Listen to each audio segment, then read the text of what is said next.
Hello and welcome to Lost Love Mystery, where we explore the twists and turns of love, the pain of betrayal, and the mysteries that lie hidden in the heart. The living room felt smaller that evening, as if the air itself had thickened, pressing in from all sides. I stood there, arms crossed, the tension between us so dense it was almost suffocating.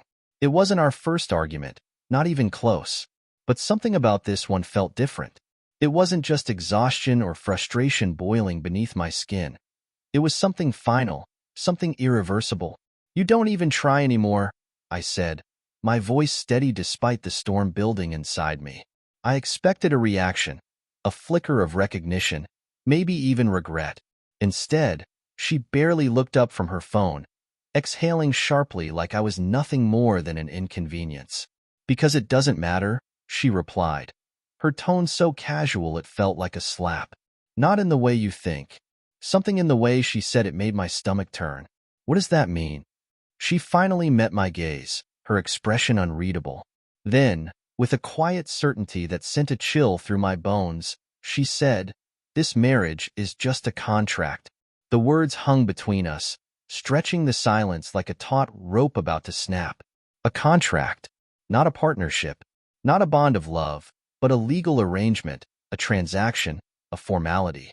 Papers, signatures, obligations, that's all she saw when she looked at us. I swallowed hard, forcing my breath to stay even. "That's what you think?" My voice came out quieter than I intended. "That's all this is to you?" She shrugged. "What else would it be? We have responsibilities, bills, a house to maintain. That's what marriage is." "You're acting like I said something shocking." I wanted to be angry. I should have been. But instead, I just stood there, feeling something deeper than rage. Clarity. For years, I had convinced myself that the distance between us was a phase. That life, stress, or routine had built walls that could still be torn down. That beneath the cold exchanges and empty glances, love was still there, waiting to be found. But I had been wrong, hadn't I? She had never fought for us because, to her, there was nothing worth fighting for. "Do you even love me?" I asked, even though I already knew the answer. She sighed, rubbing her temples as if I were exhausting her. "Why do you always ask these things? Love, feelings, passion, none of that lasts. People get married for stability, not fairy tales." Stability.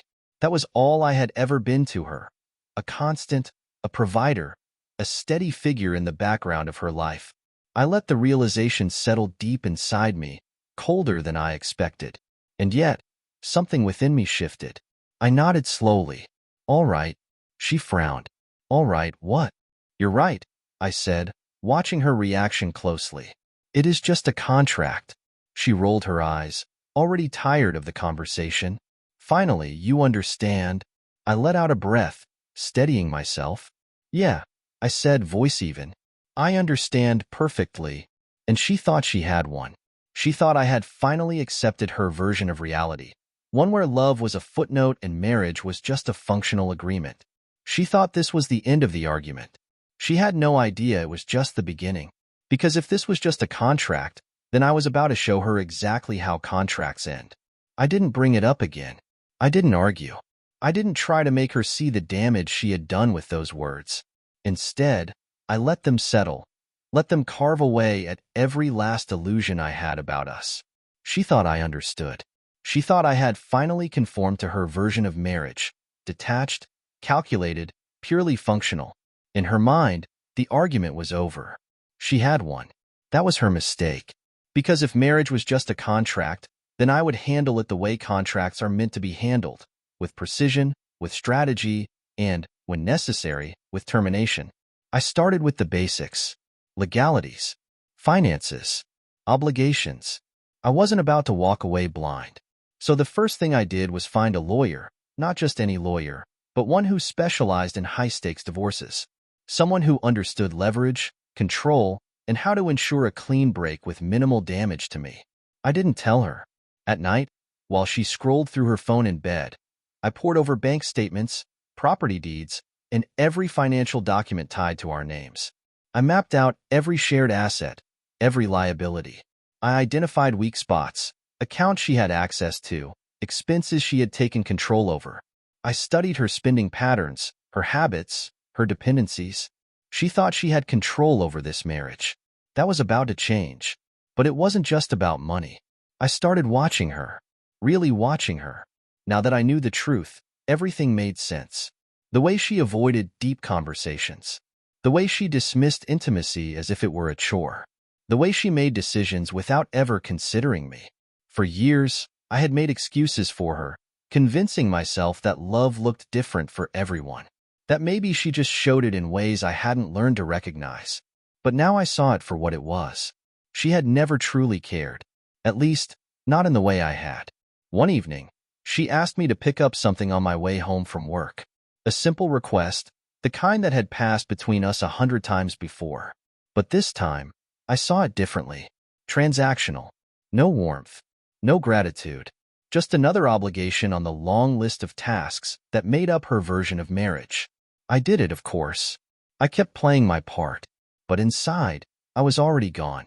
I was no longer her husband. I was a man preparing to leave. With my plan in motion, the facade of our life continued as if nothing had changed. The mundane rhythm of our days persisted. Meals shared in silence, weekends filled with obligatory errands, conversations limited to logistics and pleasantries. But with each passing day, my eyes were opened wider to the reality of what we had become. I started to examine the past with a new lens, dissecting moments that once seemed insignificant but now revealed the cold truth. How many times had I tried to initiate conversations about our future, only for her to nod absent-mindedly, eyes glazed over, as if I were discussing the weather? How many nights had I reached out for her, seeking the warmth and closeness that once defined us, only to be met with stiff resistance and rehearsed excuses? I'm tired. Maybe tomorrow. It's not the right time. Our bed, once a place of comfort, had become a battlefield of silence. Two people lying inches apart, separated by miles of indifference. Holidays and anniversaries became formalities rather than celebrations.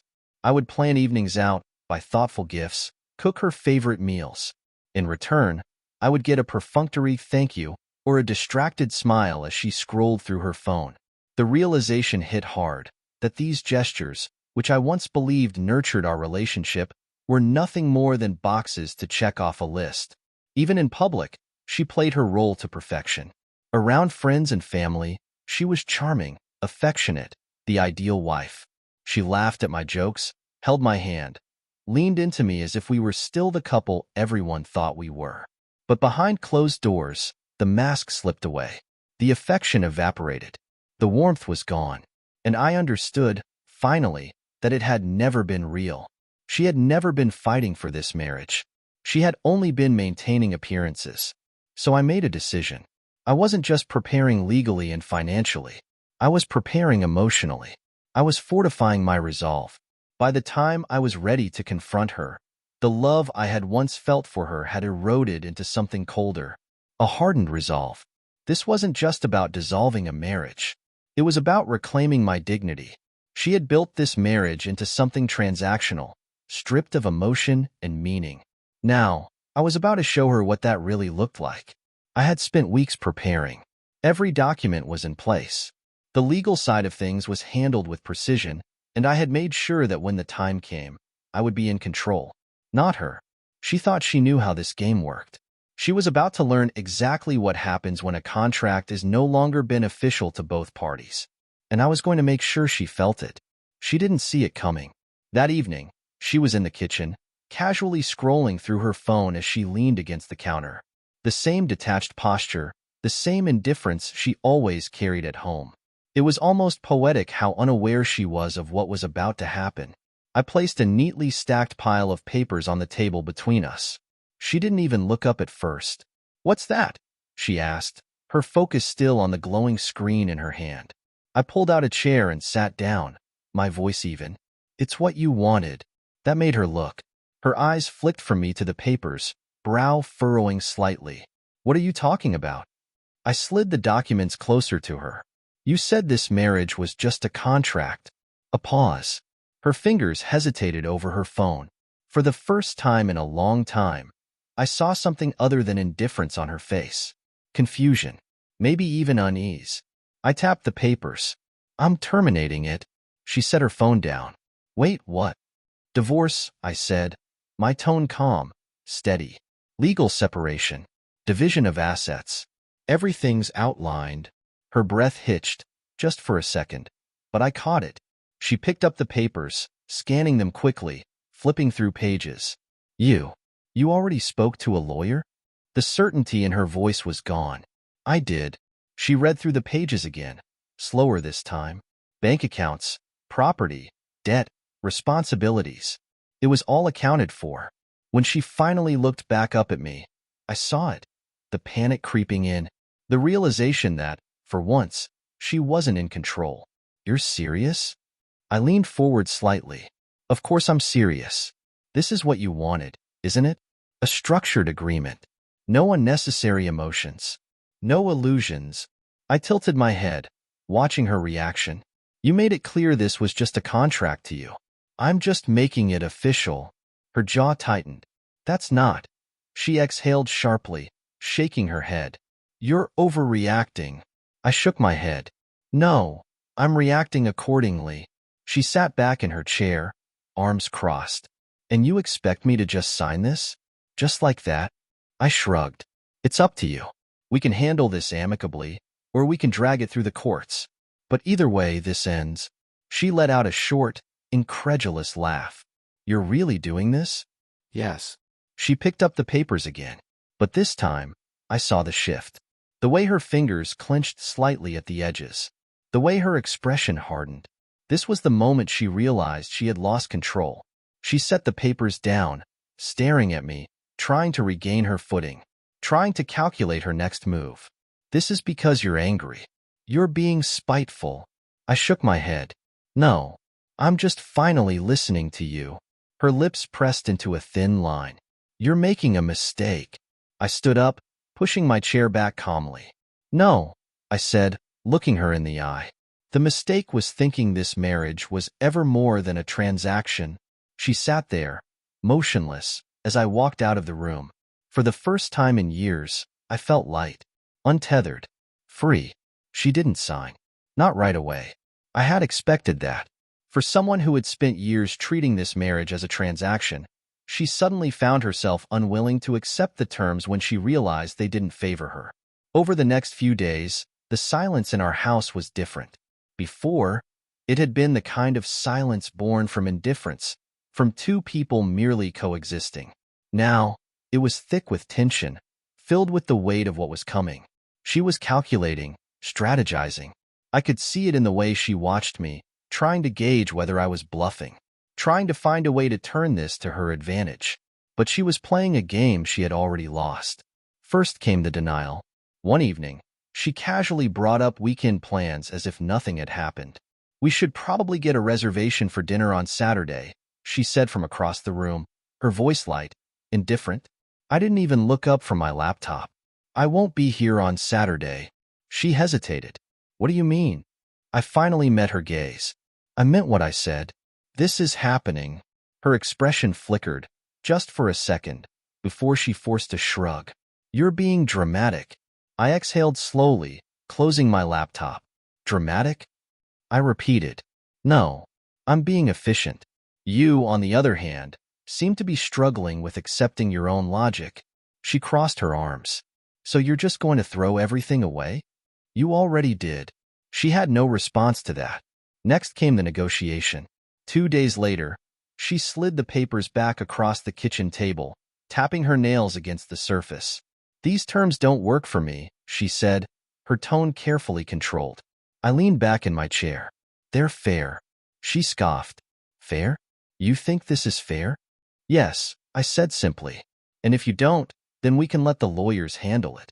But either way, this isn't up for discussion. Her jaw clenched. You're really going to do this the hard way? I gave her a long, measured look. There is no easy way. There's just the way things are. I could see the frustration building in her, the way she struggled to maintain the upper hand. She wasn't used to this. She had spent years believing she controlled the narrative, that I would always be the one to bend, to accommodate. Not anymore. Then, the blame. That night, she didn't try to be indifferent or rational. She was angry. "You're a coward," she spat. "You don't fight for anything. You just walk away when things get hard." I let out a humorless laugh. "I fought for this marriage longer than you ever did." She shook her head, pacing the room. "You're just trying to punish me. This isn't about the marriage. It's about your ego." I stood up slowly, making sure she understood that this conversation was already over. "You told me what this was," I said, my voice steady. "You made it clear. I'm just giving you exactly what you wanted." She opened her mouth to argue, but nothing came out, because we both knew the truth. She had spent years believing she could dictate the terms of our relationship, that I would always be there, no matter how much she withdrew, no matter how little she gave.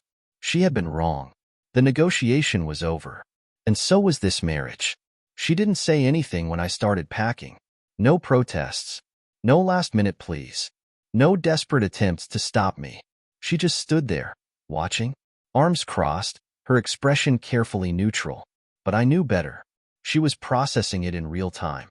The moment she had always controlled slipping away from her. I moved methodically, taking only what was mine. Clothes, personal documents, a few items that held meaning for me. I didn't rush, didn't slam drawers or throw things into bags. This wasn't an escape. It was a decision executed with precision, just the way she had always preferred things. She sat on the edge of the bed as I zipped up my suitcase. "So that's it?" she finally asked. I glanced at her, my grip tightening on the handle. "What else is there to say?" She exhaled through her nose, shaking her head. "You're really just walking away." I studied her for a moment, taking in the woman I had once loved, the woman I had built a life with, the woman I had spent years trying to understand. And now, I saw her for who she really was. Someone who had never been willing to give what she so easily took. "You already left," I said quietly. "I'm just catching up." Her jaw tightened, but she didn't argue, because we both knew the truth. This wasn't about love anymore. It hadn't been for a long time. The drive away from our house felt surreal. For years, that place had been a monument to something I thought was real. A life I had believed in, sacrificed for, fought for. Now, it was nothing more than a structure filled with memories that no longer belonged to me. A contract had been signed the day we stood in front of a judge and said, "I do." And today, I had finally ended it. There was no grand farewell, no cinematic moment of regret, just silence and peace. For the first time in years, I wasn't clinging to something that had already let go of me. For the first time in years, I was free.